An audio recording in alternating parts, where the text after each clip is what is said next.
সম্প্রতি শেষ হওয়া টি-20 বিশ্বকাপের আয়োজন নিয়ে আইসিসির একাধিক বোর্ডের মধ্যে অসন্তোষ তৈরি হয়েছে।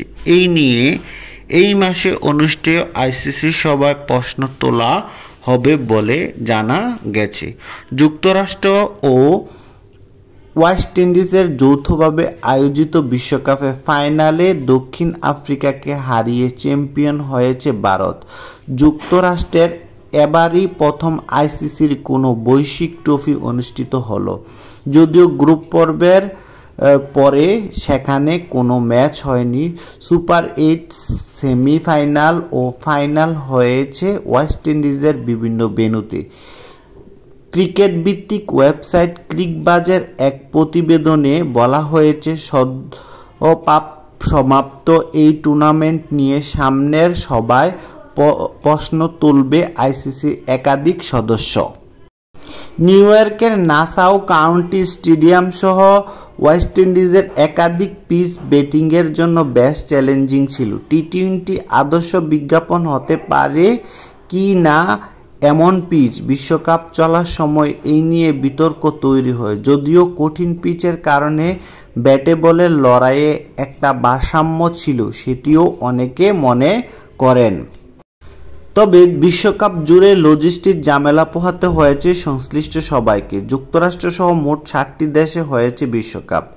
ক্যারিবিয়ানেতে 1 ঘন্টার ফ্লাইটেও মাঝে মধ্যে 20 ঘন্টা লেগেছে।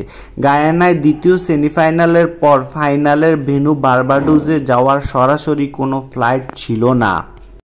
ভারতের বিপক্ষে দ্বিতীয় সেমিফাইনালে খেলেছিল ইংল্যান্ড। তবে গায়ানায় ব্রিটিশ প্রিন্ট মিডিয়ার মাত্র একজন সাংবাদিক উপস্থিত ছিলেন।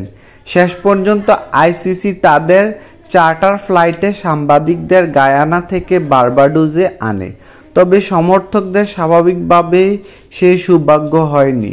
ফাইনালে দর্শক উপস্থিতি ভালো থাকলেও গ্যালারি পূর্ণ ছিল না। গায়ানায় দ্বিতীয় সেমিফাইনালে বৃষ্টি বাগড়া দিয়েছে একাধিকবার, তবে সেই ম্যাচের জন্য কোনো রিজার্ভ ডে ছিল না। ভারত আবার টুর্নামেন্ট শুরুর আগে থেকেই জানতো সেমিফাইনালে উঠলে তারা কোন মাঠে খেলবে। ইংল্যান্ড ও দক্ষিণ আফ্রিকা সেমিফাইনালে ওঠা নিশ্চিত করলেও তারা কোন মাঠে খেলবে সেটি তাই নিশ্চিত ছিল না।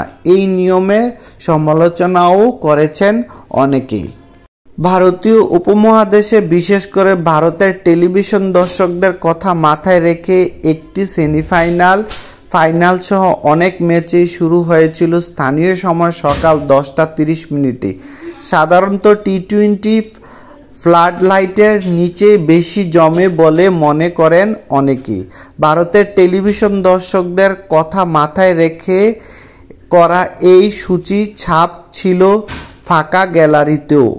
অবশ্য এবারই প্রথম টি-20 20 দল নিয়ে হয়েছে টি-20 বিশ্বকাপ। টুর্নামেন্টটি ইতিহাসে যা সর্বোচ্চ। সামনের দলের সংখ্যা আরও বাড়ানো হবে কিনা সে আলোচনাও উঠেছে। 24টি দল নিয়ে বিশ্বকাপ হলে 6টি দলের 4টি গ্রুপ হবে।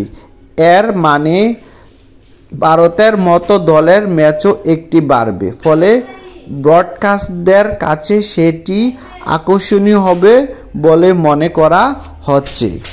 তবে আইসিসির কর্মকর্তারা ক্রিকবাজকে বলেছেন, দলের সংখ্যা বাড়ানোর পরিকল্পনা এখনই তাদের নেই। 2026 সালে ভারত ও শ্রীলঙ্কা যৌথভাবে অনুষ্ঠিত হবে টি-20 বিশ্বকাপ। সেখানেও খেলবে 20টি দলই। টি-20 বিশ্বকাপে তার পরের 2টি আসর 2028 সালে অস্ট্রেলিয়া ও নিউজিল্যান্ড এবং 2020 সালে যুক্তরাজ্য, স্কটল্যান্ড ও আয়ারল্যান্ডে যৌথভাবে অনুষ্ঠিত হবে। এই 2টি আসরে দলের সংখ্যা বাড়ানোর সম্ভাবনা অবশ্যই এখনই উড়িয়ে দেওয়া যাচ্ছে না।